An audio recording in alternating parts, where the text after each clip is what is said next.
सबसे पहले मैं साहेबगंज जिला वासियों को 72वां गणतंत्र दिवस का हार्दिक शुभकामनाएं देता हूं आप सभी जिले वासियों को। आज पूरा देश गणतंत्र दिवस मना रहा है, चारों ओर खुशियां हैं। इन खुशियों के बीच हमने भी गणतंत्र दिवस मनाकर झंडा तोलन करके अखिल भारतीय विद्यार्थी परिषद के कार्यकर्ता ने अपना योगदान दिया। इस गणतंत्र दिवस में हम लोगों ने झंडा फहराया और झंडा फहराने के उपरांत हम लोगों ने विचार किया कि कहीं कुछ ऐसा जगह चला जाए जहां से कुछ सीखने मिले, कुछ अच्छी अनुभूति हो।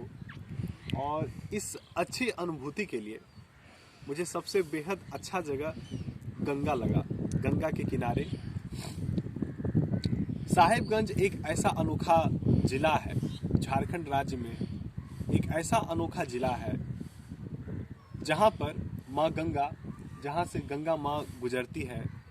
यहाँ के लोग काफ़ी अपने आप को सौभाग्यशाली समझते हैं कि इनके घर के आसपास माँ गंगा यहाँ से गुजरती हुई बंगाल की खाड़ी की ओर जाती है। लेकिन सौभाग्यशाली बात तो है कि हम सभी का जिला उस क्षेत्र में पड़ता है जहाँ से गंगा माँ होकर गुजरती है। लेकिन एक बेहद दुख का विषय यह है कि गंगा धीरे धीरे अपने विलुप्त की ओर बढ़ रही है। धीरे धीरे गंगा छोटी होती जा रही है, एक नाला का रूप लेती जा रही है। सिर्फ भारत देश में ही नहीं बल्कि हर जगह, हर छोटे छोटे गांव, छोटे छोटे शहर, छोटे छोटे कस्बे, सिर्फ गंगा ही नहीं बल्कि अनेक ऐसी नदियां जो छोटी नदियां होती है उनका भी विलुप्तीकरण हो चुका है। सारी नदी, सारी नहर सभी कहीं ना कहीं विलुप्त हो चुके हैं या विलुप्त। आज देख रहे हैं कि हम लोग कह रहे हैं कि गंगा गंदी है, गंगा मैली हो चुकी है। इस मैली गंगा को करने के पीछे किसका हाथ है? इसका हाथ किसी और का नहीं बल्कि हम, मेरा, आप सभी का। सभी कोई गंगा को गंदा कर रहे हैं, सभी कोई। चारों तरफ अगर हम लोग ध्यान दें तो गंगा एक नाला के समान है जिसे कोई भी छोटा सा बच्चा ऐसे पार कर रहा है, तुरंत खेलते कूदते गंगा को पार कर रहा है, जो काफ़ी हास्य का विषय भी होता है कि गंगा माँ को लोग ऐसे खेलते कूदते पार कर जा रहे हैं। काफ़ी चिंता का विषय है, सिर्फ सरकार को नहीं बल्कि जिले के सभी वासी को, सभी युवाओं को, मैं कहता हूँ शिक्षित लोगों को। शिक्षित लोग यदि अपने व्यवहार में सुधार कर दे तो यह गंगा फिर से उतना ही निर्मल, उतना ही पवित्र और उतना ही कह सकते हैं कि जो अपना यह गौरव गाथा इतिहास में इनका होता आया है माँ गंगा का, कि गंगा ने कई युगों युगांतर तक अपना एक अमिट छाप छोड़ा है। बिल्कुल फिर से गंगा अपने उस रूप में आ सकती है और उस रूप में गंगा माँ को लाने के लिए सिर्फ सरकार को नहीं बल्कि सभी शिक्षित युवाओं को, सभी शिक्षित लोगों को, देश के हर नागरिक को, जिस प्रकार हम लोग मतदान में अपनी अपनी भूमिका निभाते हैं उसी प्रकार हम सभी लोगों को, जितने भी राज्य के, देश के, जिले के जितने भी नागरिक हैं, हर वर्ग के नागरिक जितने भी हैं, सभी को योगदान देना होगा गंगा की स्वच्छता के लिए, इसके विकास के लिए। क्योंकि हम लोग इतिहास को यदि हम पढ़ते हैं तो भारत ही एक ऐसा राज्य है, भारत एक ऐसा देश है। मैं राजनीति विज्ञान का विद्यार्थी हूँ इसलिए देश को मैं प्रायः राज्य कह के बोल देता हूँ। भारत एक राज्य है। भारत जो देश है, जो भूमि है, इसका एक इतिहास रहा है। कहते हैं ना कि भारत के किसी भी भूमि पे यदि हम एक कंकड़ उठा के फेंक दें और वो कंकड़ जहाँ गिरे वहाँ इतिहास छुपा है। ठीक उसी प्रकार हमने इतिहास में पढ़ा है कि यहाँ पर अनेकों नदियाँ, अनेकों पवित्र नदियों का यहाँ पर निवास था भारत की भूमि पर।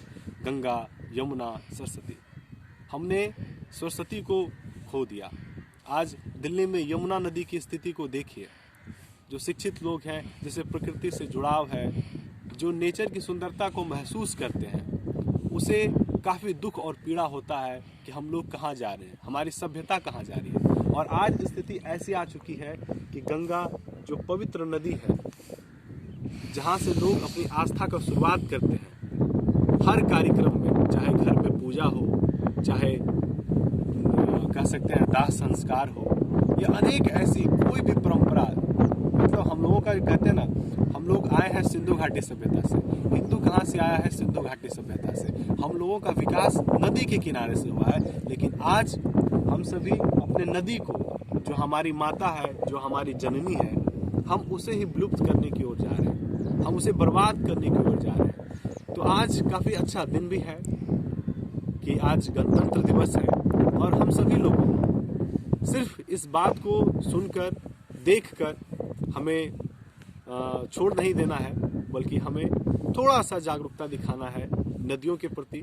नदी इसलिए क्योंकि हम सभी नदी को माँ कहते हैं। माँ इसलिए क्योंकि नदी से हमारा जीवन है। आप कल्पना कर लीजिए ना कि यदि आपके घर में 1 घंटे के लिए कह सकते हैं कि पानी की व्यवस्था नहीं होती है, तो लोग व्याकुल हो उठते हैं। तो समझ लीजिए कि आने वाला समय कितना भयावह होने वाला है कि नदी जो विलुप्त हो रही है, उसके बाद मानव का तो अस्तित्व भी खत्म हो जाएगा। इसलिए हम सभी मानव को अपने अस्तित्व को बचाने के लिए, अपनी जननी, अपनी माँ गंगा को बचाने के लिए आगे आना होगा। सभी युवाओं को, हर वर्ग के युवा, बच्चे, बूढ़े, सभी वर्ग, मतलब कह सकते हैं सभी नागरिक, सभी महिलाएं, बहनें, सभी जो छात्र भाई हैं, सभी कोई, जितने भी लोग हैं, उसे जल्द से जल्द आकर इस महत्वपूर्ण टॉपिक पर विचार करने की आवश्यकता है कि हमें गंगा को कैसे बचाना है। आज यदि मैं चर्चा करूं तो मेरे लिए मतलब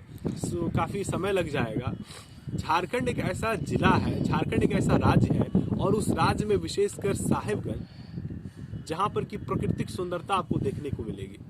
आप पहाड़ की स्थिति को अभी जा करके देखिए, कितना दयनीय स्थिति हो चुका है। पहाड़ को, मतलब कह सकते हैं पहाड़ को, जो पहली जो स्थिति हुआ करती थी, उसको एकदम क्या बोलते हैं, पूरा पत्थर वगैरह सब निकाल दिया गया है, पहाड़ को तोड़ दिया गया है। अब पहाड़ भी विलुप्त हो चुका है, नदी भी विलुप्त हो चुका है। मैं कहता हूँ कि यदि लोग समय रहते जागरूक नहीं होंगे, तो मैं कहता हूँ कि धीरे धीरे मानव सभ्यता खत्म हो जाएगा। और यह खत्म हो रहा है, आप देख ही सकते हैं। अनेक ऐसी महामारी, बीमारी हमारे आसपास, हमारे देश में, हमारे समाज में है कि आज लोग एक दूसरे के करीब आकर बात करने से लोग हिचक करते हैं कि नहीं, इन्हें बीमारी है, शायद मेरे अंदर भी बीमारी आ जाएगा। बिल्कुल निश्चित तौर पर बीमारी आपके घर आ सकता है, इसलिए सिर्फ पढ़ लिख करके ही नहीं, बल्कि अपने अंदर के मैल को धोना होगा। नहीं तो आने वाला समय, एक मैंने भोजपुरी में एक गाना सुना था, हे गंगा मैया तोहे पियरी चढ़ेगो। पियरी क्यों चढ़ाया जाता है? पियरी चढ़ाया जाता है जब उनकी मनोकामना पूरी होती है। कभी मैंने गांव में सुना है कि कुछ महिलाएं कहती है कि ये मेरा जो संतान है, ये गंगा माँ का दिया हुआ है। निश्चित तौर पर हम सभी गंगा माँ के पुत्र हैं। हम सभी को जीवन मिला है तो गंगा माँ से मिला है। जल है तो कल है। तो बिल्कुल कह सकते हैं कि अगर किसी भी व्यक्ति, किसी भी महिला या किसी भी अन्य लोग का यदि जो कि है मनोकामना पूरा होता है, तो लोग गंगा माँ को पियरी चढ़ाने आते हैं, उनकी पूजा करने आते हैं, उनकी साड़ी कह सकते हैं, मतलब जो भी हमारे पूजा पाठ में जो भी सामग्री लगती है, सभी को हम लोग यहाँ पर दान पुण्य करने आते हैं। हमारा समाज, हमारा सभ्यता सब नदी से जुड़ा हुआ है। इसीलिए हम सभी को समय रहते माँ गंगा को स्वच्छ बनाए रखने का प्रयास करना है, और यह जागरूकता हम सभी को फैलाना है। तभी गंगा वास्तविक रूप से बच पाएगी, और हम सभी वास्तविक रूप से एक मानव सभ्यता को बचा पाएंगे। बहुत बहुत धन्यवाद।